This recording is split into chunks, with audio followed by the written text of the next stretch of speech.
and welcome back to the Maryland Federation of Arts We'll Talk series with artists. My name is Eleanor Woodbury. I'm an MFA gallery assistant. I'm here with Will Scott. He's the host of this series. Will is a fine art photographer and art historian who conducts these interviews, bridging the gap between artists and the public. Our guest artist today is Alison Harbaugh, whose piece Hoy Tartan is in our current exhibition, Transformed.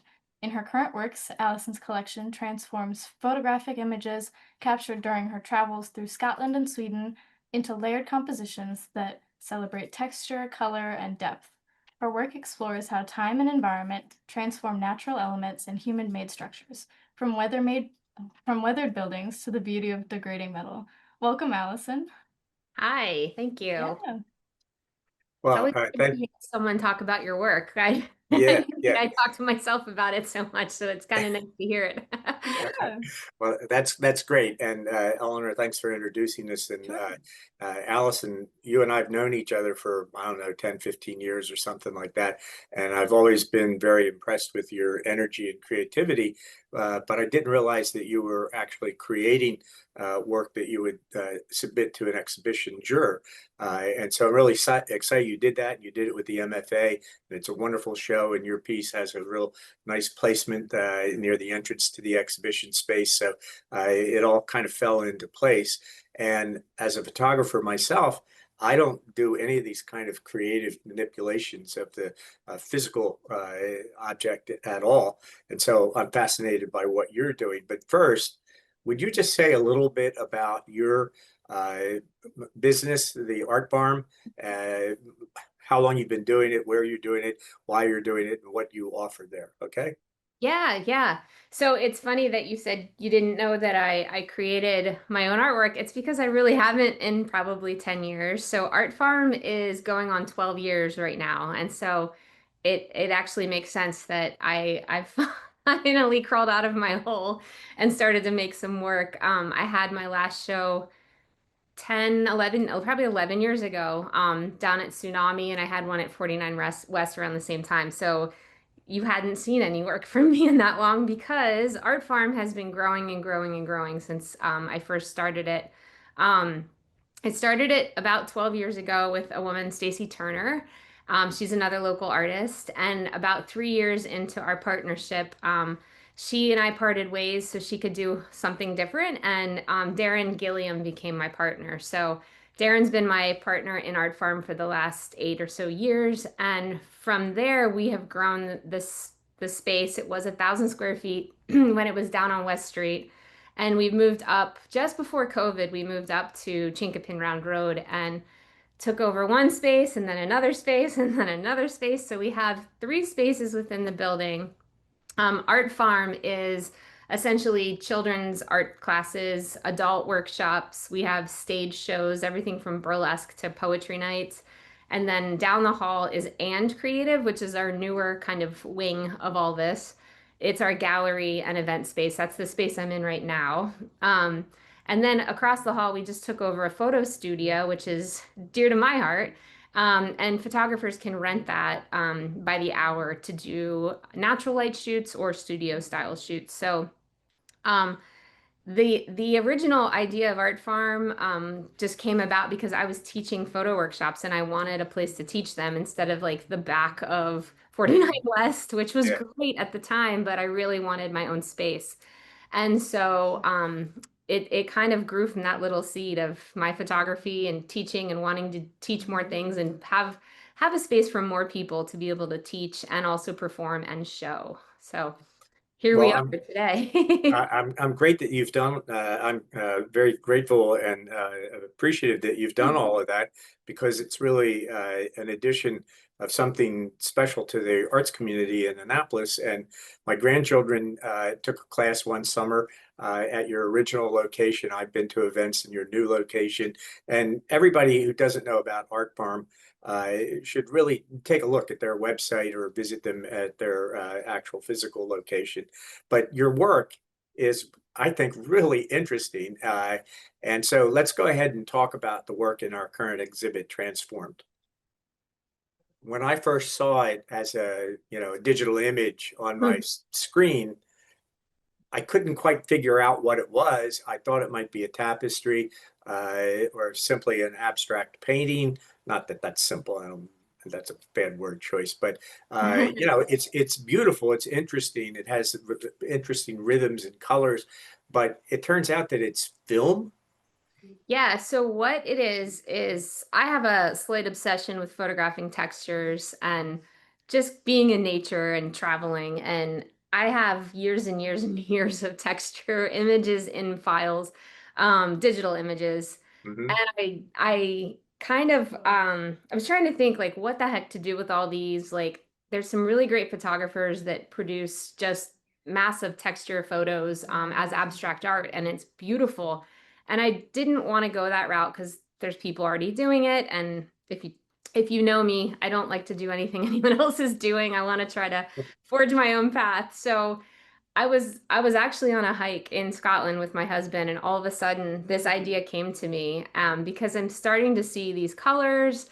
I have some of these strips here, but like these really cool like pinks that were in the heather, and the tide pools were a big draw for me. There's like seaweed, and there's even ferns, like all kinds of cool stuff. And I was like, these are the same colors that are in the tartans that are represented, like, the kilts that everyone wears, and they represent different clans and families. And I was like, what if I made my own tartans with these textures and used all these rich organic colors and patterns and whatnot and kind of created my own thing? Um, in the original idea, I was going to write a story along with each tartan to talk about the family that it came from. I didn't get there yet. That could be down the road. Yeah. Um, Yeah. but this was the very first piece that I made to kind of test out this idea.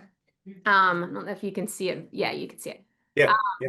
And so this one is made up, the photos were printed on transparency paper. And then, so this is all transparency paper. I don't know if you can kind of Yeah. tell there's like, I was baffled even when I looked at it in the gallery because I thought it yeah, was film strips, but I knew you were a digital photographer. I couldn't yeah. figure out how you did that jump. Yeah, so this one here, I put a gold leaf background on it to kind of give it more of a metallic look because as you can see, I love putting things on metal. And so, and then I just started to kind of weave the different strips until I kind of came up with a pattern and a texture that I liked. So this was the first one that kind of like launched the whole concept of these tartans. Um, Were and you in Scotland because of your heritage? No, I'm not No? Scottish. I know I look like it. I think my mom's family is more Welsh, which I'll claim that. But no, my husband was a touring musician for as long as I've known him until just recently, and Scotland was one of the main, well, UK was a big area that he toured every year, a couple times a year. Um, and I'd been to Scotland once before with another boyfriend, a past boyfriend, and I loved it. I fell in love with everything there, the music, the culture, but mostly the nature. And Ruben, my husband, I guess it was, I'm gonna guess about 4 years ago that we did our first trip there. We rented a camper van. We Uh, did Isle of Skye and all over. I mean, we yeah. bounced all over the place in England too, in Wales. And then we just were back last fall, and we did Orkney. So Orkney Island is the one Yeah. far Yeah. north, Yeah. and I'm that's where a lot of 63% this. Oh, you Scottish are? genetically, and my wife and I are trying to plan a trip for next year to northern Scotland. We've been Ah, in southern Scotland up to Edinburgh. So now you've yeah. got me even more engaged. Orkney is so cool, and there's all these little islands, and so that tartan, the yellow one that's in the show, that one is from all the textures are come from the Isle of Hoy, Hoy. Hmm. Hmm. And so I've named a lot of the pieces after the places where the textures came from.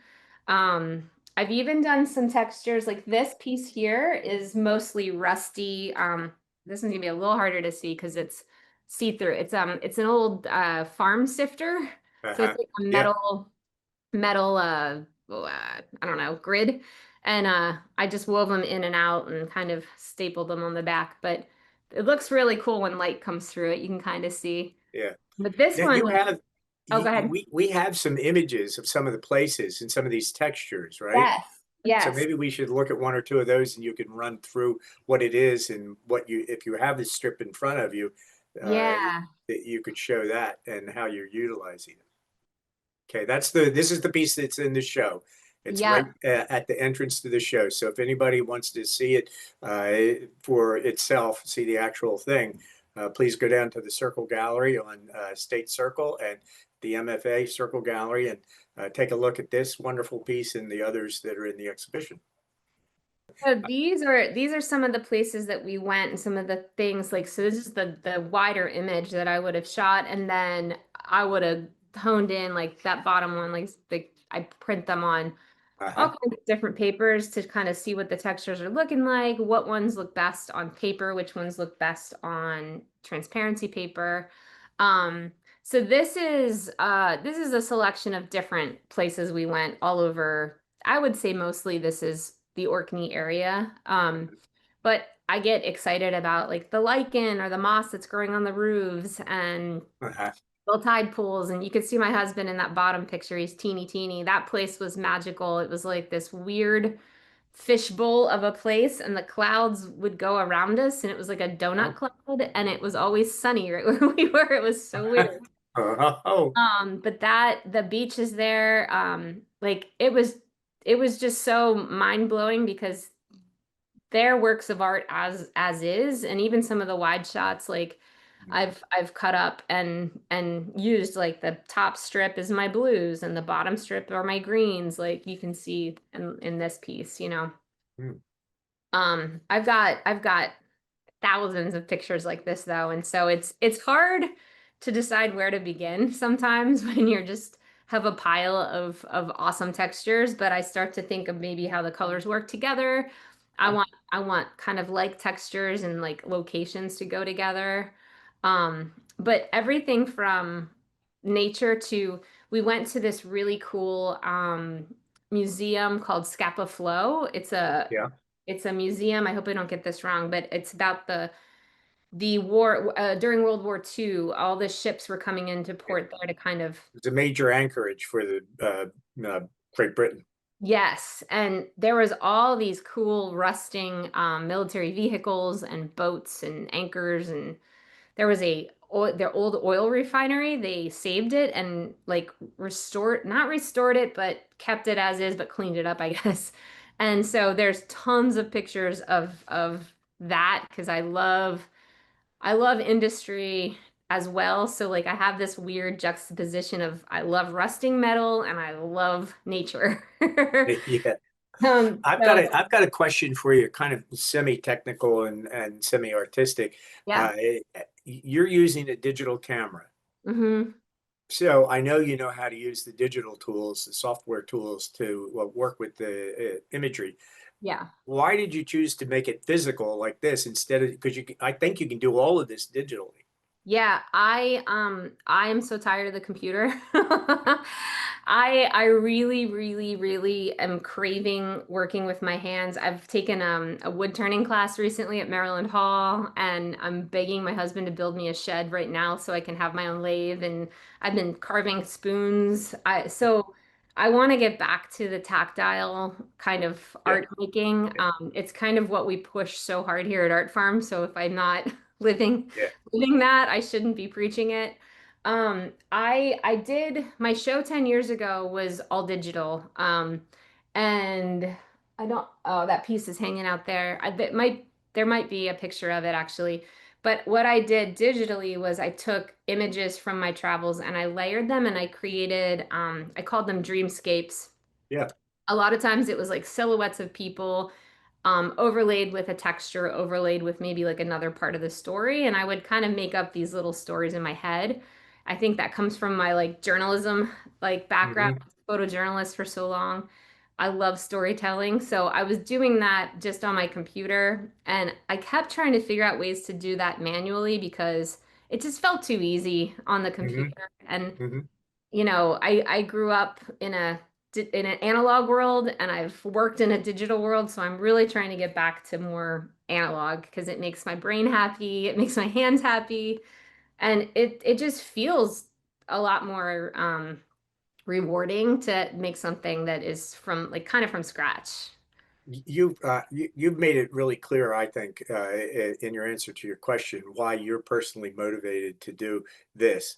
But I Mhm. have a question to you as a photographer and as an artist that is one that people often make me think about or directly ask me. Does the value of the artwork increase if there's more physical labor put into its creation? That is the million dollar question, I think. I mean, as a gallery owner as well, like that's a big conversation that we have with people, especially younger artists. Like, how do I price my work? And I'm like, honestly, I think you can answer it 10 ways because I don't think there's a right way and a wrong way to price your work. I think a lot of it depends on how you value your time, how you value your craft. If is this just a fun little side gig that you're just, putting things together in your basement at night and you don't really care about making money, which I would caution anyone from going that route because let's all be paid artists. Um, but I mean, it's also like the cost of the materials, and honestly the cost of making these isn't crazy. Like a lot of my stuff is found objects, like or bought like at like uh Hmm. not antique stores, what are they called, like salvage. I Yeah. go to salvage yards, I look on the side of the road, I find a lot of my materials while hiking in the woods, and I drag out rusty tabletops and whatnot, or make my husband do it. um and all the rust, by the way, is sealed so it doesn't continue Yeah. to rust Yeah. and create. Yeah. You Yeah. don't need a Yeah. tetanus shot to have my art in your house. Yeah. Um, but yeah, the value of art, I think is that's a loaded question because Oh, I yeah, it's a deliberately loaded question because yeah. I think that I was at the National Gallery of Art for 30 years, giving lectures and tours and everything. And almost always somebody would say, if the program was an hour or more long, somebody would say, well, how long did it take the artist to paint this, sculpt this, build this, whatever, as though that was something significant. But Yeah. can I reframe my question? Yeah. Does the art have to speak for itself? You don't need to know anything beyond what you can see and experience before the work of art. Isn't that the primary thing that we're all working towards? That Yeah. has to move people. Absolutely. Like, I mean, we just hung we're calling it the tiny art show for the holidays so people can have little pieces to give as gifts. But we have 15, I think, different artists represented, and walking around, like they all speak to me differently. And Yeah. not, I mean, I know most of these artists, so I know their story, I know their process. But if I were just to walk in a gallery and I saw something and I was just like, ugh, I usually have to buy it if it's affordable and Yeah. small. Yeah. Yeah. Yeah. Yeah. But but yeah, I think art should just speak to you, and it doesn't have to be obvious. You don't have to know my story of Scotland and the tartan and everything. Like it can just be like, I really like those colors. Yeah. I Yeah. really like that texture. That actually will fit in my bathroom. Whatever, Yeah. Yep. whatever it Yep. is. Yep. Yeah, so this is just the process of making that piece that is at the gallery right now. I it was a little bit of a challenge because the yellow background. It's a metal um plate that I found along the side of the road. It's probably like for an electrical box or something. I actually Uh-huh. found it outside the library here in Indianapolis while I was doing a tour of the grounds for an event we were doing, and I was like, "Does anyone know, like, does this go to anything?" And they were like, "No." All right, I'm gonna just put this in my car. I'll be right back. I'm like, people must think I'm a little cuckoo, but I'm okay with that. So, Yeah. and then the strips, so I would cut them and I would put like strips together. Cutting these is a kind of a pain in the butt, but you need a really sharp tool. And then I just use like blue tape to kind of hold them down, and you'll see magnets along the edge because if I'm working with metal, magnets were the easiest Hmm. to kind of do. So Yeah. once they got in place, then I started to glue pieces in place. But it was fun kind of weaving and trying to figure out what goes with what. And because it's on transparency, they start to play with each other too, where they Yes. overlap. So Yeah. I think that's really fascinating. I know when I first saw it, I spent some time trying to figure out what was going on, and then I started to see the different textures and the way they related to. Yeah, so it's a great idea with endless possibilities. It's really meditative too, which I like because so much of my work is like running around, planning things, wrangling people, answering emails, and this is like I can just Yeah, sit and play and create. It's yeah, great. yeah. Okay, so these are more straightforward. These aren't cut or woven or anything, obviously. So Uh-huh. the one on the left is mounted on a, again, I'm gonna guess is probably like a refrigerator vent cover or something that Uh-huh. found in the woods.